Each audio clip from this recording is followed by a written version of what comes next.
Voilà, donc ce matin sur la colline de Sion, nous avons eu une conférence. C'était le Forum des entreprises qui a eu lieu à 10h30. Notre conférencier, Monsieur Yves Leroux, veut bien nous redonner un petit peu quelques mots sur cette conférence. D'autres entreprises étaient invitées.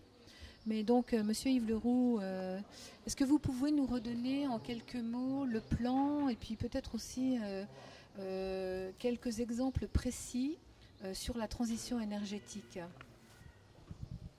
Oui, merci. Alors, je vais d'abord me présenter. Donc, je suis Yves Leroux, je suis enseignant-chercheur à l'Université de Lorraine et à l'ENSAIA, donc l'école d'agronomie à Nancy. Et depuis quelques années, on s'intéresse particulièrement à la question de la transition énergétique qui nous paraît aujourd'hui fondamentale pour réfléchir sur l'évolution des 10, 20, 30 années qui arrivent. Donc en fait, la transition, il faut déjà se poser la question de ce qu'est la transition.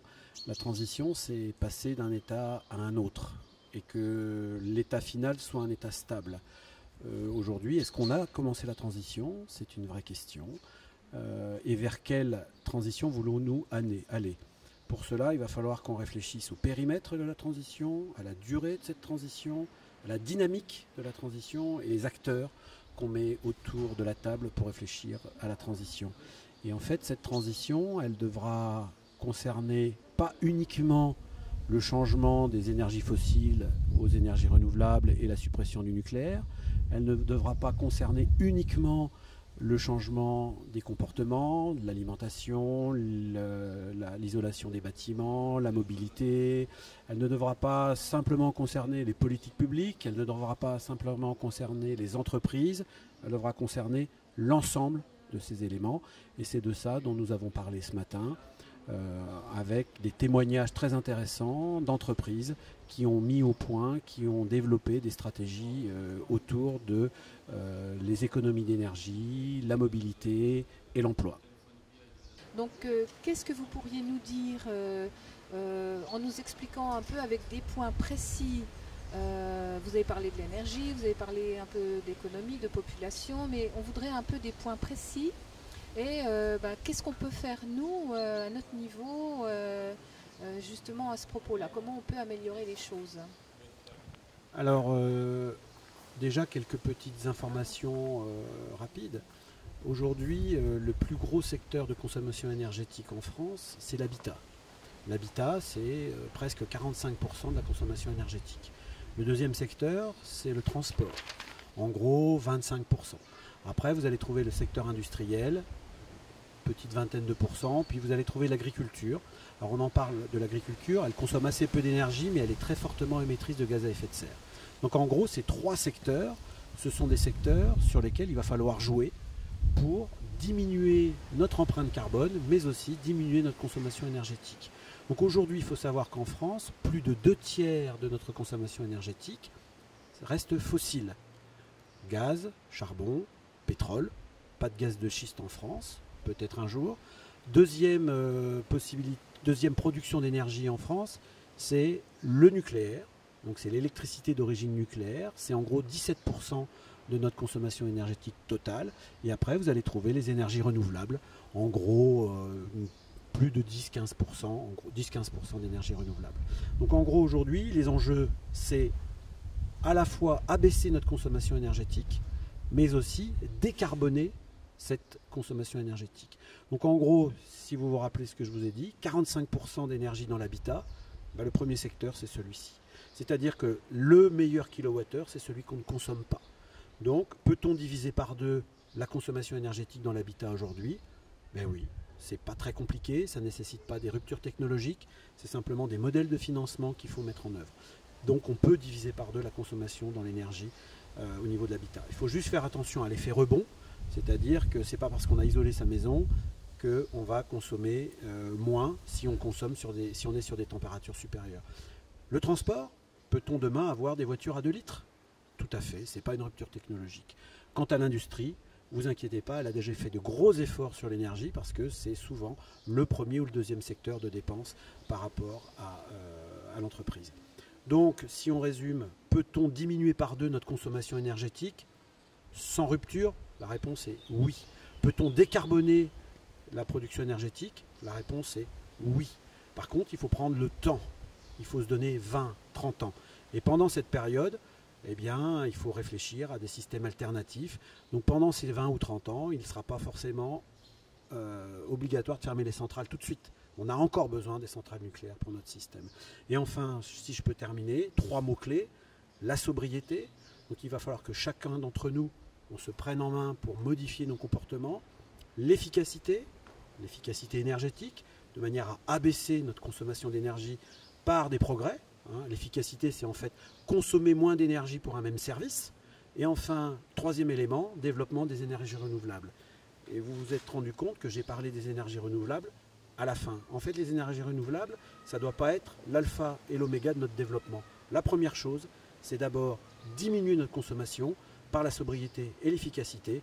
Et après, les énergies renouvelables retrouveront tout leur intérêt dans ce système.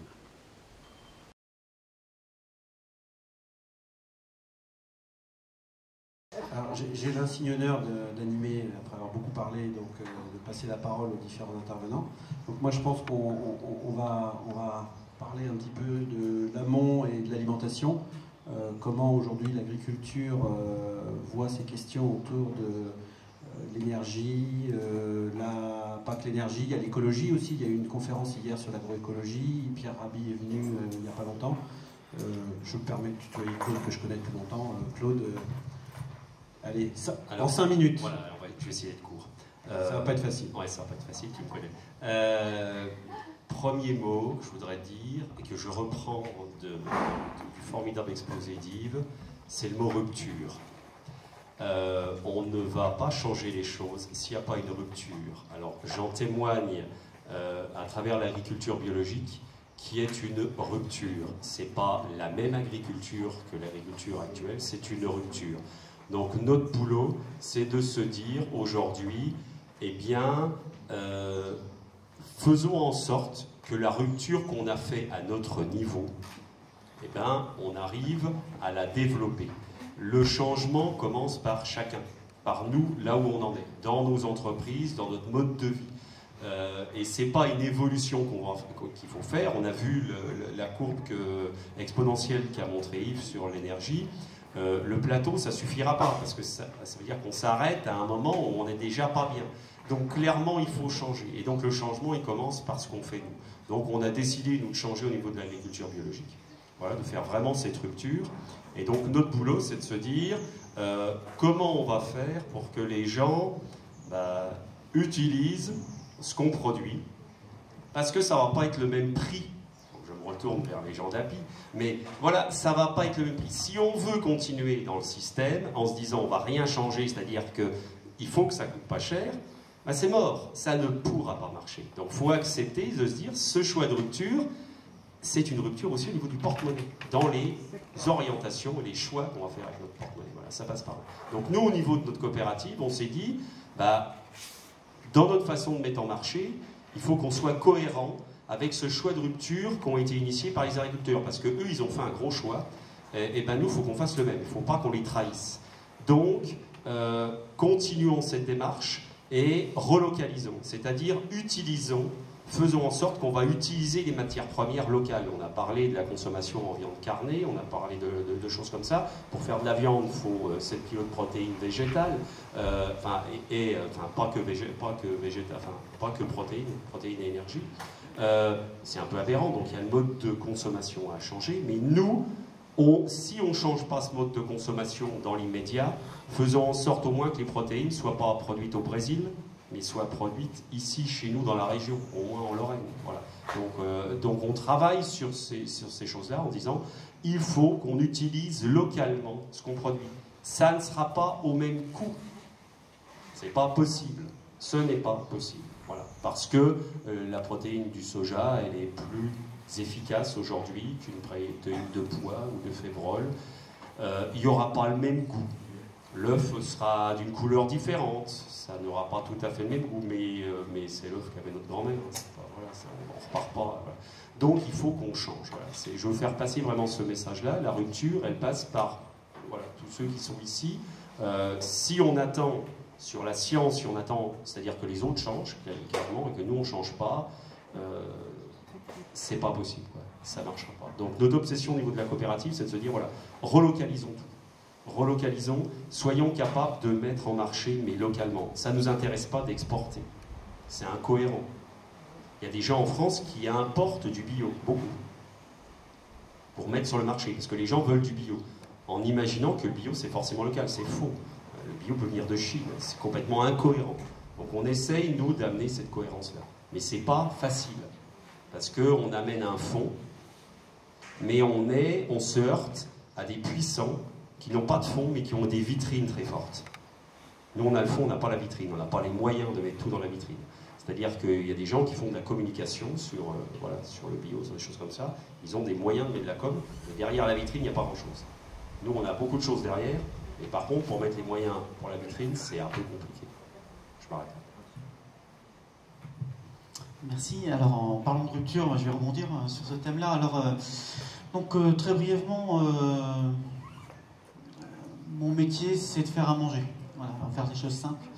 Mon métier, c'est de faire à manger pour les petits, les bébés, les un peu plus grands, maternelle, primaire, les adultes, la personne âgée. Et puis, il y a quelques années, on s'est dit, c'est bien tout ça, mais on a un petit peu assez d'importer, un petit peu assez de faire des produits qui n'ont pas de goût, un petit peu assez d'avoir des cuisiniers qui cuisinent toujours la même chose. Donc on s'est dit, ce qui serait vraiment super, vu qu'on le fait nous à la maison. Quand je parle de moi, je parle de ma collègue avec qui on travaille, qui on a lancé ces cuisines centrales. Ce qui serait vraiment super, c'est qu'on arrive à faire du produit régional, du produit local, dans nos cuisines, à échelle collective. Donc il y a eu une première rupture qui était celle-là finalement, se dire tiens, on peut peut-être faire autrement. Donc on s'est dit, on va essayer. Donc on a mis en place, donc on a créé une cuisine centrale à Maxéville, à côté de Nancy, restauration scolaire, principalement maternelle primaire. En se disant, voilà, je pense que si on arrive à avoir un prix intéressant, si on arrive à avoir des bons produits, on va pouvoir y arriver. On s'est vite heurté à une deuxième rupture, le prix. C'est-à-dire qu'effectivement, si on veut travailler du local, du régional, si on veut mettre un peu plus de temps à éplucher les légumes, si on fait un peu plus de temps à faire de la pâtisserie, c'est des coûts de main-d'œuvre, c'est un peu plus cher, ce que vous expliquez tout à l'heure. Il faut aussi que les collectivités puissent accepter que ce soit un peu plus cher, la collectivité, puis nous aussi. C'est-à-dire que dans nos impôts, etc. Je reparlerai du résultat après. Et puis, on était un petit peu nus, on ne savait pas trop comment on allait faire. Donc on s'est rapproché des chambres d'agriculture dans un premier temps. Non, je dis une erreur. On s'est rapproché de Paysans Bio Lorrain dans un premier temps. Paysans Bio Lorrain, je vous en parlerai mieux que moi. En fait, c'est une structure qui s'est regroupée autour des fermiers lorrains biologiques. Parce qu'on avait une directive à l'époque, c'était de faire 20% bio. C'est une obligation d'ailleurs, quasiment maintenant, de faire 20% de bio dans nos menus. Et le choix qu'on a fait, c'est de dire on veut du bio, mais on ne veut pas un autre bio que lorrain. Voilà. Et ça n'a pas été facile. Ça n'a pas été facile parce que, en Lorraine, on ne produit pas suffisamment de tout pour pouvoir apporter ces 20% de bio dans nos menus. Donc on s'est dit, si on va continuer le bio, mais on va aller un peu plus loin, on va essayer de trouver de l'agriculture raisonnée. Donc on s'est approché de la chambre d'agriculture pour trouver des agriculteurs lorrains. Alors on est à Maxéville, donc on a dit on veut le faire en circuit court, pas trop d'intermédiaires, c'est-à-dire qu'on dit quoi, c'est un intermédiaire, et dans un secteur géographique, alors là il y a des débats, on s'est dit si c'est 100-150 km autour de la cuisine, ce sera pas mal. Et effectivement on a trouvé donc un vrai réseau d'agriculteurs qui ont fait les efforts aussi, rupture aussi chez eux, de dire voilà, Happy Restauration peut nous ouvrir un débouché avec sa philosophie, je pense que ça aussi ça plaît un peu, pour pouvoir servir les enfants. Juste en quelques chiffres, actuellement on est sur deux grosses cuisines centrales. Il y en a une première qui est à Maxéville qui fait 5000 repas par jour. Dans ces 5000 repas par jour, j'achète à peu près en régional 50%. La valeur achat, c'est 50% en régional. Là-dedans, je suis dans le régional, parce que vous avez compris, je fais que du local, enfin du régional en bio, je suis entre 12 et 15% de bio. Sur la crèche, on a un petit peu moins, parce que la crèche, il y a une grosse, grosse contrainte hygiène qui nous empêche de faire certaines choses. Voilà, donc c'est... vous dites quand il faut m'arrêter, parce que moi c'est pareil, je peux parler des heures. Donc voilà, cette idée était de dire, il faut qu'on essaye d'avancer là-dessus on est tous acteurs finalement, et de pouvoir le faire. J'ai la chance d'être dans une entreprise qui nous a fait confiance, c'est encore une entreprise familiale, encore une rupture finalement dans le marché, parce qu'il y en a plus beaucoup, hein, beaucoup sur les sociétés financières. Et j'ai tendance à croire que ça fonctionne bien, j'ai tendance à croire que ça plaît, et les collectivités, les communes font ce choix. On est parti de 0 repas à 5 000 aujourd'hui, en un peu moins de 5 ans, d'acheter plus cher avec nous. Et ça, j'espère que ça va continuer. Merci. Je vais passer la parole à Monsieur Barbet, qui j'espère pas me contredire sur les ramettes de papier.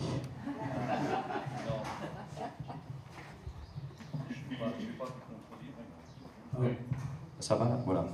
Je ne vais pas vous contredire, mais néanmoins, depuis quelques mois, voire même 2 ans, on a quand même constaté que la vente de ramettes de papier avait probablement atteint ses sommets, parce qu'avec l'arrivée de la dématérialisation et des nouvelles générations, ça dématérialise à tout va, et cette fois-ci, on pense qu'on a connu les sommets au niveau des ventes de ramettes de papier. Alors nous, l'entreprise, on est confronté donc à un petit problème, c'est qu'on transporte des dizaines et des dizaines de tonnes de papier tous les mois que l'on doit donc acheminer à nos clients. Et on s'est posé la question, d'un point de vue bilan carbone, qu'est-ce qu'on pouvait apporter, qu'est-ce qu'on pouvait faire pour le limiter. Et on en a parlé à nos clients, et on a mis en place donc ce que nous on appelle la commande dynamique, à savoir, on prend contact avec la majorité de nos clients et on a instauré donc un planning de livraison. Donc on a un rayonnement, nous, sur Nancy, un petit peu les Vosges et surtout les axes Pont-à-Mousson, Toul et Lunéville. Et depuis qu'on a mis donc ce système de commande dynamique en place, on a réussi donc à diviser par 2 nos kilomètres. C'est-à-dire que nos véhicules partent toujours pleins parce que l'on contacte nos clients. On remplit donc le camion, alors que dans les années passées, on pouvait partir et faire 200 km et on était à moitié plein donc, dans le véhicule. Donc je pense que ça c'est plutôt quelque chose de bon. Et puis on s'est également posé la question, on s'est rendu compte que lorsque l'on faisait les livraisons, on repartait tout le temps à vide. Et on s'est dit tiens, c'est un petit peu dommage, qu'est-ce que l'on pourrait apporter en plus pour ne plus rouler à vide. Alors ça a été assez compliqué, mais finalement on a trouvé, en écoutant tout simplement autour de nous, et l'entreprise Stylopen aujourd'hui vient en aide à des associations. Comment, en récupérant par exemple les bouchons des bouteilles que l'on collecte dans les entreprises et que l'on dépose donc à l'association, ça sert à acheter du matériel sportif pour les handicapés. On récupère également donc les canettes en alu et en métal pour une association qui achète donc des chiens qui vont servir donc pour des aveugles. On incite également donc au recyclage du papier, parce que le livret neuf c'est une chose, mais aujourd'hui il y a un tel gâchis que l'on incite donc à la récupération de papier. Et là, vous avez la Croix-Rouge Atlas à Lunéville, que l'on met en contact avec nos clients, qui va récupérer dans les entreprises tout le papier qui a été utilisé, de telle façon à ce que celui-ci ne finisse plus donc dans les poubelles. Donc ça marche très bien aussi.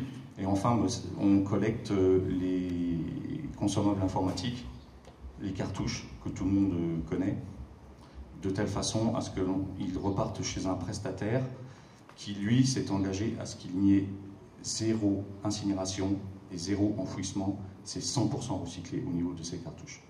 Donc voilà un petit peu tout ce que l'on a réussi à faire pour le moment pour limiter le bilan carbone. Voilà. Merci. Monsieur Walter, qui va avoir une vision un peu plus large que la simple lyonnaise, je crois. Oui, tout à fait. Sa parole. Alors, juste pour resituer nos métiers, hein, parce qu'on a parlé beaucoup d'énergie, et il faut savoir que dans nos métiers, le poste énergie est le 2e poste après la main-d'œuvre. Donc, l'économie d'énergie, que ce soit dans l'eau et dans l'assainissement, est une vraie préoccupation. Je parlerai aussi des déplacements, parce que tout à l'heure vous avez parlé de l'équation entre la population et les problématiques d'évolution de la population. Les déplacements aussi sont un poste important, puisque on a des flottes de véhicules qui, rien que sur la Lorraine Sud, doivent faire presque 2 millions de kilomètres par an. Donc il est aussi important d'optimiser ces aspects-là. Sur ce que l'on peut faire aujourd'hui en termes d'économie d'énergie, ça passe par plusieurs aspects. D'abord, les achats responsables et l'achat de matériel qui aujourd'hui consomme le moins d'énergie possible, et l'optimisation aussi de tout ce que l'on peut faire avec l'énergie. Comment réutiliser le pouvoir calorifique, par exemple, de l'eau dans différents domaines. Donc on va trouver, par exemple, dans l'utilisation sur de l'eau potable, l'utilisation de turbines pour produire de l'énergie localement, ou de panneaux solaires pour pouvoir alimenter des petites installations, puisque à partir du moment où on distribue de l'eau et que l'eau circule dans un tuyau, on peut réutiliser son énergie. Sur les eaux usées, on peut travailler aussi sur les aspects utilisation, réutilisation de la température et de la chaleur d'une eau usée. Il faut savoir que l'eau usée dans un collecteur descend rarement en dessous de 8 à 10 degrés, même en hiver, sur des territoires comme les nôtres, et que cette chaleur-là, par la récupération de chaleur, on peut réussir à produire de l'énergie. On a quelques exemples. On a un système qui s'appelle Degré Bleu, où on va installer à l'intérieur d'un collecteur d'eau usée un système qui fait circuler de l'eau pour pouvoir chauffer des bâtiments. Et on a un bon exemple qui tourne actuellement sur Mulhouse, où on alimente 100 logements à partir de la chaleur qui est récupérée sur des eaux usées.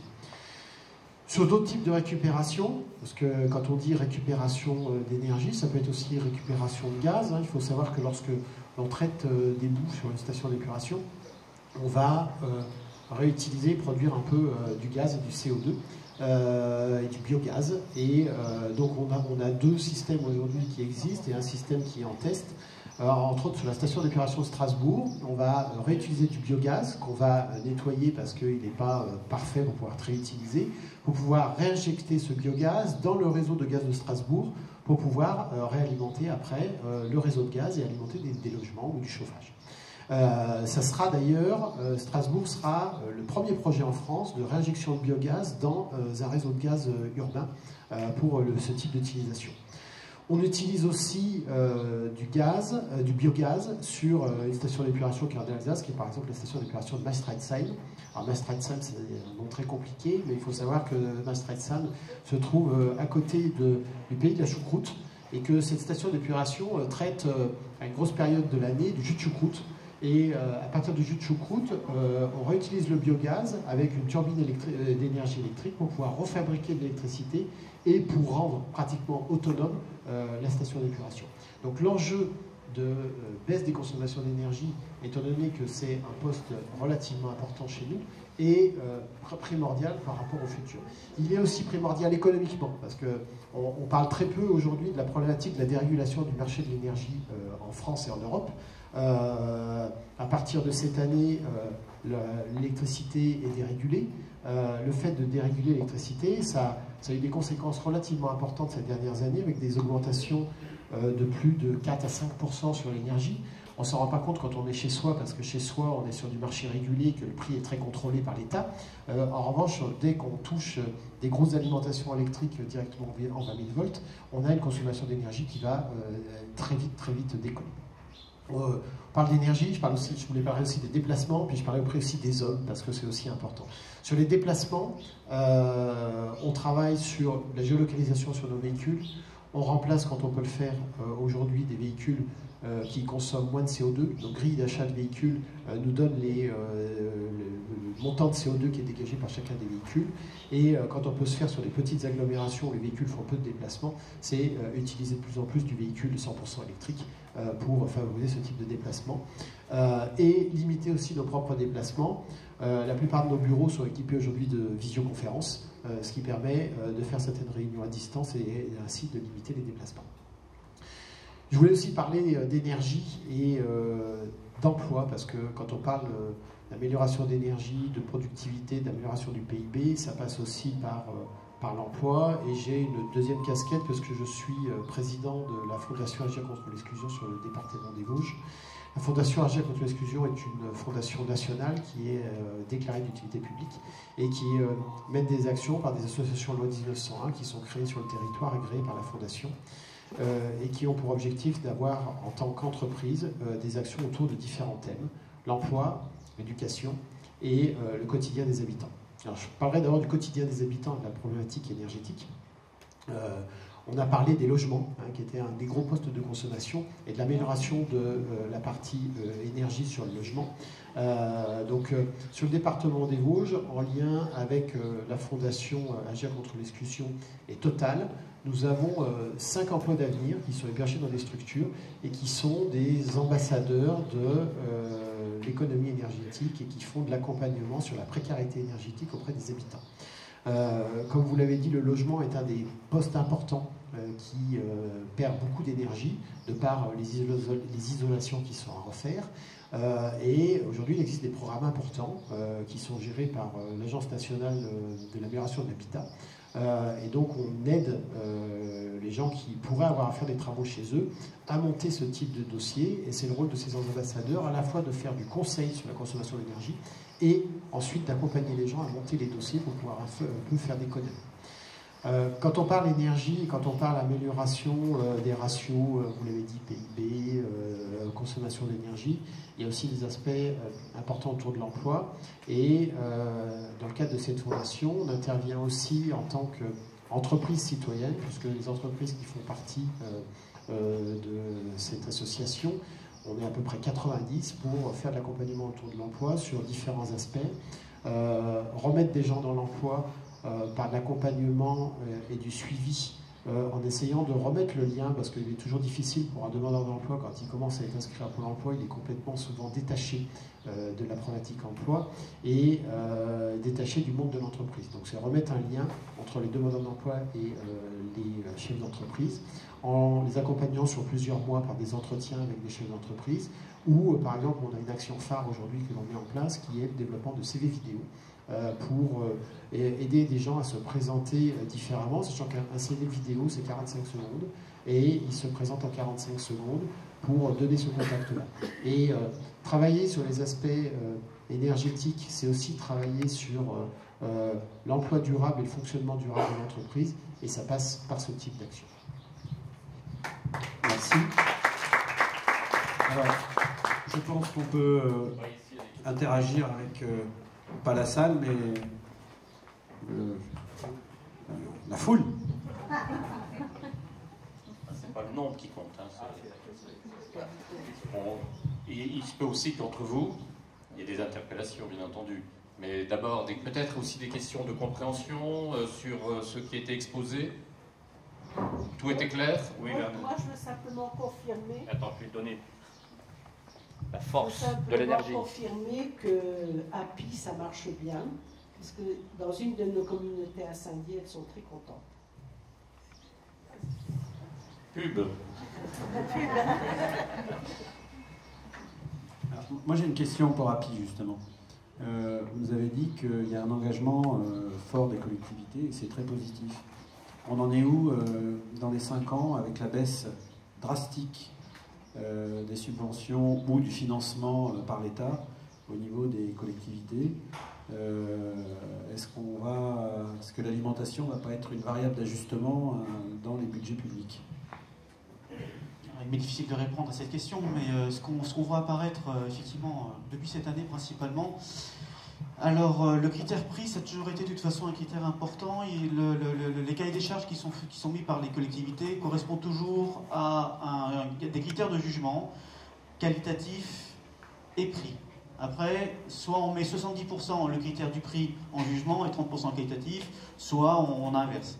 Donc la tendance est de dire les collectivités qui veulent de la qualité, le critère prix sera plutôt près des 30 ou 40%. C'est un premier point.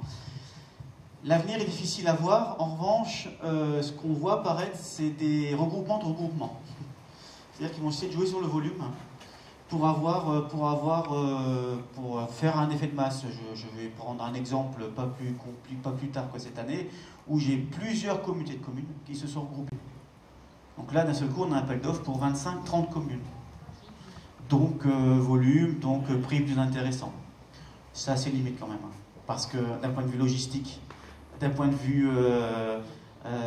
c'est plus une approche commerciale que réelle. Je sais pas où on va, hein, clairement. Mais ça, c'est limite. Une question. Oui, moi j'ai deux questions bien différentes. La première, c'est au niveau de l'agriculture biologique. Qu'en est-il de l'évolution du nombre d'agriculteurs qui font de l'agriculture biologique? J'ai eu quelques responsabilités dans une région voisine où on faisait de la conversion. Et puis quand on regardait le nombre d'agriculteurs biologiques, au bout du compte, ça ne bougeait pas beaucoup parce qu'il y en avait un certain nombre qui abandonnaient. Donc est-ce que c'est encore comme ça? Et pourquoi abandonnent-ils? Qu'est-ce qui se passe? Voilà, ça c'est la première question. Et la deuxième, c'est sur l'électricité, mais je la poserai après. Alors, sur l'agriculture biologique, on connaît depuis 1 mois et demi une envolée des conversions en Lorraine très forte, puisque on va être, on aura les chiffres réels, je pense, le 15 septembre. On les aura pas avant, mais on s'attend à plus du doublement des surfaces en l'espace de 6 mois, ce qui est du jamais vu, et ça dépasse complètement la Lorraine. Le mouvement, il est d'ampleur nationale. C'est le sud-ouest, il y a vraiment, c'est une explosion dans le sud-ouest. La région Bourgogne également a une évolution très très forte. Donc nous, ça nous encourage, et en même temps, ça nous fait peur, parce que il y a une arrivée absolument massive de produits, et il s'agit que la consommation, elle suive. Donc ça, c'est voilà, c'est en même temps, voilà, on a les fruits de l'effort, mais voilà, mais il va falloir que derrière ça suive. Et je pense qu'on est en train de vivre un changement au niveau agricole, vraiment, que les dirigeants, je pense, n'ont pas encore compris. Il y a encore quelques années, quand je discutais avec des gens qui étaient en agriculture conventionnelle sur des grosses fermes, on parlait d'agriculture biologique, on sortait les archétypes, on va tous crever de faim, enfin, vous savez, le bidon qu'on balance, voilà. Et puis, quand j'en parle aujourd'hui, il y a des gens dans les zones, par exemple le Toulois, il y a une conversion énorme sur le Toulois aujourd'hui. Quand j'en parle à ceux qui sont pas convertis, je leur dis, mais vous allez vous sentir isolés aujourd'hui, parce qu'avant, il y avait un îlot, il y avait quelques bio, maintenant c'est l'inverse, vous allez vous retrouver isolés au milieu de gens qui sont en ville. Je leur dis, mais pourquoi vous n'y allez pas? Il y a 2 ans, je pense à un gros serralier qui me disait « Oh non, alors attends, c'est impossible, techniquement ça marche pas, les champs vont être dégueulasses, ça produit rien, c'est pas rentable, enfin on va tous crever de faim, enfin, le bio c'est complètement, c'est de l'utopie, ça ne marchera jamais, jamais au niveau général. » Aujourd'hui, ces gens-là me disent « Je peux pas, j'ai trop d'emprunts aujourd'hui, c'est trop compliqué dans ma structure. » Mais ça veut dire c'est inéluctable, on y va, ça y est, c'est parti. Moi, je ne peux pas encore, mais c'est parti. Et ça, je pense qu'au niveau des dirigeants, ils n'ont pas compris. Il y a un bouleversement de société au niveau du monde agricole, pour moi, qui est en train de se faire aujourd'hui dans les mentalités. Ça a basculé en je trouve, cette année. Il s'est passé quelque chose. Enfin, c'est le sentiment. Pour le festival, peut-être. Oui, c'est le festival qui vient. Mais c'est pas quand même... bon, il y a le problème peut-être de la crise actuelle, les prix, y a-t-il des incitations supplémentaires ou est-ce que c'est un recours? En tout cas, c'est pas un recours technique parce que je pense que l'agriculture biologique est beaucoup plus technique que l'agriculture conventionnelle et que ça ne réglerait pas des problèmes de difficulté sur des exploitations de se convertir en agrobio, je pense. Non, il y a eu une étude qui a été très bien faite en Lorraine sur les freins à la conversion en biologique alors je ne vais pas vous la détailler ici, mais qui mettait en avant 6 facteurs différents de motivation. Pourquoi les gens allaient en bio? Alors il est clair que les aides sont plus que substantielles aujourd'hui pour y aller en bio. Je dis aux gens, si vous n'y allez pas maintenant, vous n'irez jamais. Parce que franchement, les aides à cette heure-ci, elles sont vraiment énormes. Mais on n'y va pas comme ça. Les aides, ça ne suffit pas, quoi. Je veux dire, c'est quand même quand je vous dis c'est une rupture, quoi. Vraiment. On ne travaille pas de la même façon et surtout, on ne pense plus du tout pareil. Donc c'est compliqué à déformater. Hein. Le disque dur, il est bien gravé. Donc, puis dans les écoles, et puis etc. Le système, il est vraiment comme ça. Donc, il y a des gens qui y réfléchissent depuis une dizaine d'années parce qu'il faut maturer ce changement. C'est vraiment profond. Et il y a des gens qui, avec les aides, se disent aujourd'hui, bon allez, ça vaut le coup quand même, on est mûr, quoi. Donc, ça aide à faire tomber le fruit. Et puis, ce qu'on ne mesure pas, c'est l'effet domino. C'est que ces gens sont regardés. Et ça, on ne le mesurait pas. Et le voisin dit, si lui il y va, tiens, lui il le réfléchit depuis un moment, parce que les gens savent aussi le degré de réflexion des gens, et se disent, si lui il y va, ça veut dire quelque chose. Donc on travaille ensemble en cumin, machin, celui il y va, moi j'y vais. Et il y a des gens comme ça qui vont, la réflexion elle est rapide. Hein. Et c'est pour ça que je dis, il y a un effet domino, et les motivations sont très différentes. Les aides, ça a incité, mais les degrés de motivation. Est-ce que cette augmentation de l'offre aura un effet sur le prix? Je le crains. Je le crains, ça va être compliqué. Ouais, c'est vraiment notre angoisse aujourd'hui. Parce que s'il y a un effondrement des prix, ça va être très compliqué. Parce que là, pour casser la croûte, ça va pas être facile. Parce que les gens en bio ne sont pas plus riches que les gens conventionnels. Clairement. On n'a pas augmenté la marge. Ah non, la marge, elle n'est pas supérieure. Donc non, même s'il y a plus d'intrants, il y a plus de choses comme ça, donc il y a moins cette fragilité-là. Mais le prix, il est justifié aussi parce qu'il y a une différence de rendement hein, qui est nette aussi. Donc voilà, et nous, c'est vraiment notre angoisse. Hein. S'il y a vraiment un effondrement des prix, et notamment, c'est une grande fragilité parce qu'on est aussi en concurrence avec l'importation du bio. Voilà, et les pays européens autour, notamment à l'Est, produisent du bio sur des fermes de taille absolument énorme, avec du bio sur lequel je mets des points d'interrogation personnellement. Voilà, mais on est en concurrence avec ces gens-là et on a peur, nous, que l'augmentation des volumes, qui va se faire aussi dans certains pays, tire vraiment vers le bas. Et c'est ce que disait Yves tout à l'heure, à partir du moment où les prix redescendent, c'est l'effet, il appelait ça l'effet rebond. Est-ce que le comportement il change? Le gouffre devient. Voilà. Juste, je voudrais compléter un tout petit peu ce que dit Claude. Par rapport à la bio, il faut savoir qu'aujourd'hui, dans le référentiel européen, il n'y a rien concernant le social. Il faut quand même insister là-dessus. C'est-à-dire qu'on a l'impression que quand on achète bio, on achète social. Pas du tout. Il n'y a rien. Alors aujourd'hui, toute l'Espagne du Sud s'est reconvertie à la bio et fait de la fraise bio à coût d'exploitation de centaines d'hectares, je vais être un peu direct, avec du marocain payé à coups de pompe dans les fesses, et il n'y a aucune composante sociale dans la bio. Donc il faut aussi faire attention, et là, la remarque qui est faite là, c'est sûr qu'on n'arrivera pas à produire au prix de la bio marocaine espagnole. Donc c'est important que les consommateurs sachent qu'il existe aujourd'hui des référentiels où le social est intégré, mais en tout cas pas dans ce que vous achetez tous les jours. Mais avant tout, l'agriculture biologique, c'est pour régler, c'est pour participer au problème de l'environnement. Et si on fait le calcul du coût énergétique du kilo de bio, c'est pas sûr que ça soit moins cher que le conventionnel. Je pense que là, d'autant plus s'il vient d'Espagne. Oui, si on ajoute la main-d'œuvre, etc. Voilà. C'est bon, un peu compliqué. Bon, ils ne sont pas attaqués.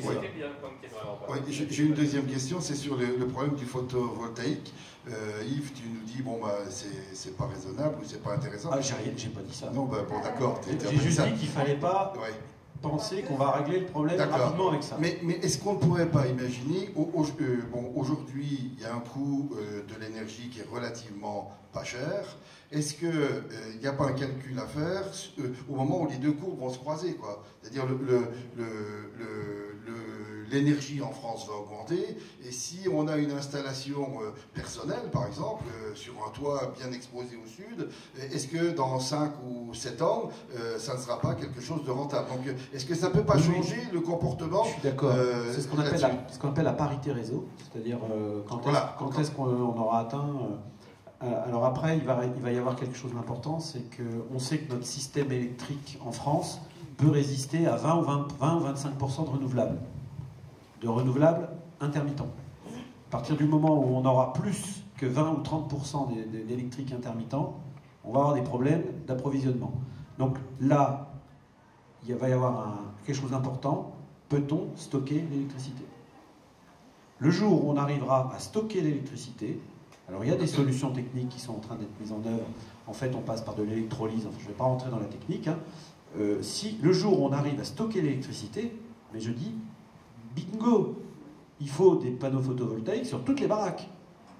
Aujourd'hui, je serais un tout petit peu plus prudent. On On n'arrive pas à stocker l'électricité. On arrive aujourd'hui à des systèmes un tout petit peu aberrants où on a de l'électricité négative en prix en Allemagne. C'est-à-dire que l'Allemagne du Nord produit de l'électricité par ses éoliennes. Ils n'ont pas l'infrastructure pour envoyer l'électricité en Allemagne du Sud. Et pour pouvoir mettre son électricité sur le réseau, il faut payer.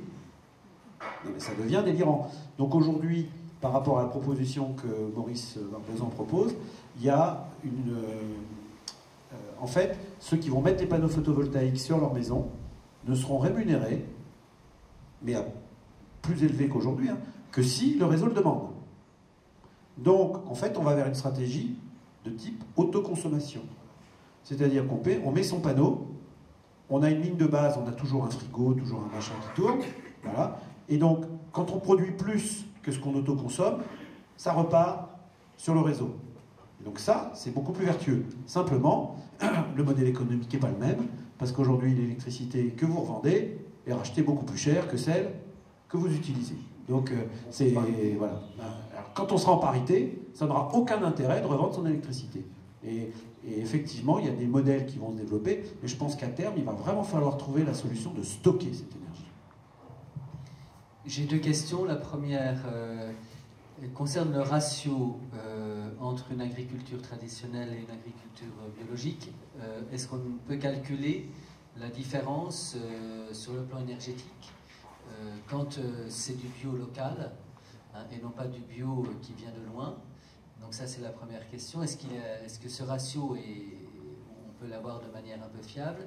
Et puis on parle aussi maintenant, on entend parler, sans trop savoir ce que ça représente, les nouvelles technologies qui intègrent l'hydrogène.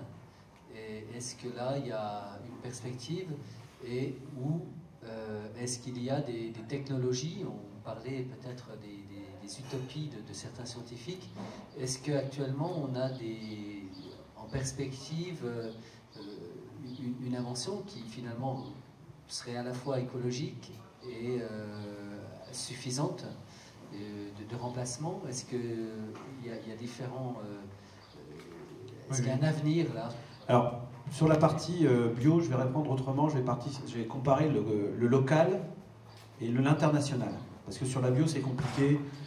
Aujourd'hui, il y a une très belle étude qui a été faite qui compare l'agneau néo-zélandais, qui arrive congelé en grande surface, il est tout à fait conventionnel, avec un agneau local, bio ou pas bio d'ailleurs. Et bien, ce qui va faire la différence, c'est la logistique locale. En fait, aujourd'hui, le problème, et je pense que les gens d'API ont dû peut-être avoir à gérer ça, c'est que mettre 2 moutons dans une bétaillère, l'emmener à l'abattoir, faire 200 km, le ramener, en fait là, il y a une perte efficiente terrible en termes de logistique, ce qui fait que l'agneau néo-zélandais, il a traversé la planète, eh bien, il a consommé moins d'énergie au kilo que l'agneau que vous avez mangé localement. Donc en fait, la question, elle est vraiment sur la logistique locale qu'on est capable de mettre. Et là, c'est pas encore carré. Alors il y a des structures type Paysans Bio-Lorrain qui essayent de faire des plateformes logistiques physiques. Donc on est vraiment aujourd'hui, la grosse dépense énergétique, elle est dans la production, mais elle est aussi dans toute la logistique aval. Donc là-dessus, il y a des travaux pour essayer d'améliorer ça. Mais pour la production, uniquement la production. Ah, sur la bio? Ah, bah alors là... effectivement, le bio va avoir du mal à se passer du labour. C'est vrai. Enfin, en partie. Donc, effectivement, il y a des phases de production qui vont être plus consommatrices d'énergie. Mais à un moment ou à un autre, je vais vous donner un exemple un peu... je vais vous donner un exemple caricatural. Si demain, le CO2 et la consommation énergétique est l'alpha et l'oméga de notre développement, on ne mangera plus que du poulet qui pousse en 38 jours. Parce qu'en fait, vous avez deux formes de poulet aujourd'hui. Vous avez le poulet prêt à cuire de base, là, qui il pèse 2 kg en 38 jours. Il a consommé 4 kg de céréales. 4 kg. Le poulet label rouge que vous mangez, là, ou le poulet bio d'ailleurs, il va avoir poussé en 81 ou 83 jours. Il fera aussi 2 kg, mais il aura mangé 8 kg de céréales. Donc si l'objet, c'est uniquement de parler sur une approche monofactorielle, qui est soit l'émission de CO2, soit la consommation d'énergie, il faut qu'on arrête et on va manger du système intensif. Donc il faut rentrer d'autres critères. Il faut rentrer le critère du bien-être animal. Il faut rentrer le critère social. Il faut rentrer le critère goût. Et peut-être que pour certains produits, le critère énergétique, ça ne va pas être le premier. Donc il faut faire une approche multifactorielle, il faut faire des choix éclairés. Et c'est vrai que si demain, on n'a que le CO2 ou l'énergie, et je comprends, hein, c'est important, hein, notamment sur certains produits alimentaires, on se prépare de mauvais produits. Je suis complètement d'accord avec ce que vient de dire Yves. L'approche, elle doit être globale. C'est ce qu'on explique aux gens qui arrivent en bio, qui sortent de l'agriculture conventionnelle. On leur dit arrêtez de prendre les choses simplement facteur par facteur. On n'analyse pas une chose, on analyse la globalité. On le dit au niveau des centres de gestion, par exemple. On leur dit arrêtez, vous êtes formatés, vous faites des marges à la culture. On s'en fout. On fait une marge sur la rotation. Donc au lieu d'avoir une marge sur une année, c'est compliqué. Il va falloir essayer de la disséquer, mais sur une moyenne de 12 ans. Donc là, c'est plus pareil. Mais voilà, arrêtons de prendre simplement un élément. Il faut le regarder de façon... Il faut vraiment avoir de la transversalité. Autrement, c'est pas possible. Pour répondre à votre deuxième question très rapidement, effectivement, il existe aujourd'hui un modèle... alors je ne sais pas s'il est utopique, hein, qui est proposé par l'association Négawatt, qui est un modèle extrêmement intéressant, dans lequel, avec de l'éolien, avec de photovoltaïque, avec de la méthanisation, avec une baisse éventuelle, évidemment, de la consommation et avec de la sobriété, on arrive par le système de méthanation, d'électrolyse, on n'est pas dans des innovations de rupture absolue, mais on combine des innovations technologiques qui fait que dans ce scénario-là, d'ici 30 ou 40 ans, on est autonome en énergie renouvelable décarbonée. J'ai bien dit énergie renouvelable décarbonée. Donc si vous avez bien suivi ce que j'ai dit tout à l'heure, une énergie renouvelable décarbonée, il n'y a plus de nucléaire dedans. J'ai juste une petite question pour vous par rapport à tout cela. On va acquérir au mois d'octobre prochain notre premier véhicule électrique. Et avec tout ce que vous nous avez présenté tout à l'heure, moi je me pose la question, c'est bien ou c'est pas bien? Parce que si demain on est des millions à rouler électrique, comment on va fabriquer l'électricité? Juste un chiffre, si on passe aujourd'hui, je vais peut-être me tromper mais pas beaucoup, si il faut rouler tous en électrique, il nous faut 30 EPR. Voilà. Donc, évidemment, la rupture passera aussi par un changement de la mobilité. Ou alors, si on veut pouvoir tout le temps être aussi mobile les uns avec les autres, on va forcément avoir un problème. Je suis d'accord avec vous. Et donc, moi, j'ai pas de choix. Je dis que c'est un choix à faire. Si on veut continuer à faire autant de kilomètres, voire en faire plus, et avoir une voiture, et là-dessus, j'ai pas de problème avec. Effectivement, il va falloir qu'on adapte nos scénarios, mais la question de l'électricité aujourd'hui pourra se régler, parce que moi, clairement, les centrales nucléaires qu'on a aujourd'hui, je ne demande pas qu'on les ferme. Elles sont encore là pour 20 ou 25 ans. Donnons-nous 20 ou 25 ans pour réfléchir. Donc vos voitures, elles sont encore, ça va encore. Donc d'ici 20 ou 25 ans, on pourra réfléchir. On s'approche. Oui, voilà. En fait, je voulais reposer une question. Est-ce que finalement, du côté du consommateur, c'est pas évident, déjà au niveau de l'information, avec tout ce que vous nous avez dit, de discerner. Donc, mais moi, je pensais à Monsieur Barbet. Donc, quand il est venu m'expliquer un peu les actions qu'il avait au niveau de son entreprise, quand on a parlé du papier, je suis désolée, j'en mets encore le papier, mais en fait, je sais que lui, il essaie de faire le plus d'efforts possible pour qu'on travaille avec du papier français.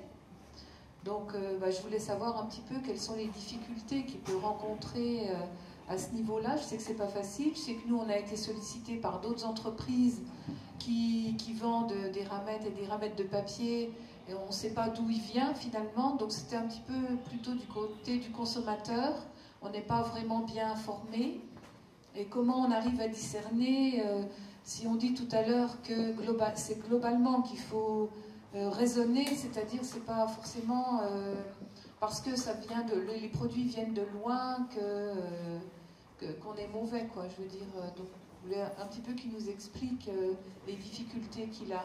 Alors, oui, effectivement, c'est ce qu'on a dit tout à l'heure. En fait, il y a plusieurs paramètres à prendre en compte quand on veut faire une analyse.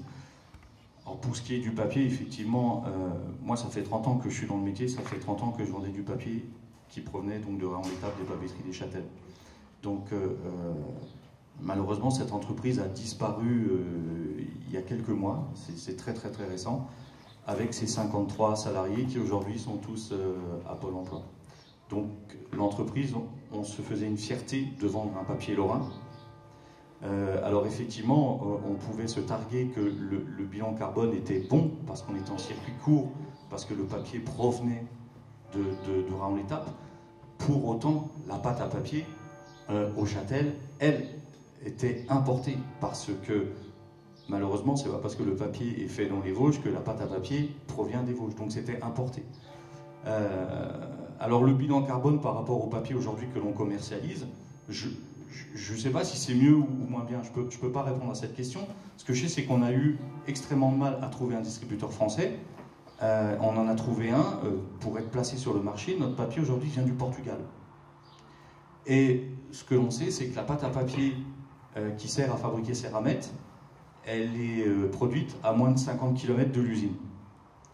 Donc au final, le bilan carbone est peut-être tout aussi bon que lorsque l'on achetait notre papier à 70 km d'ici. Enfin, je ne sais pas si ça répond à votre question. Mais il y a 53, ça par contre, voilà, au niveau social, c'est un drame. Il y a 10 ans, il y avait 5 papeteries dans les Vosges qui faisaient de la ramette. Aujourd'hui, il n'y en a plus qu'une, que tout le monde connaît, Clairefontaine. Toutes les autres ont fermé. Ça, c'est dramatique. Ouais. Dernière question. Ouais, j'ai une petite question qui peut peut-être être un peu d'humour. On sait qu'avec les 9 milliards d'habitants, la place de l'animal dans l'alimentation humaine risque de rétrécir. Il y a même des chiffres qui montrent que ça ne passe plus avec des animaux. Et par contre, on parle de vers de farine. Alors, est-ce qu'un jour, il y aura des vers de farine biologiques? Ah ben, ils existent naturellement, c'est bien notre problème. C'est bien notre problème parce que c'est un trait d'humour. Hier, j'étais à Saint-Étienne et j'ai discuté justement, je suis en train de faire des contrats avec un meunier et on parlait justement de la problématique des insectes, etc. Et je leur dis, il y a un moment, il va falloir accepter certaines choses. Soit on choisit la molécule de pesticides qu'on ne voit pas, soit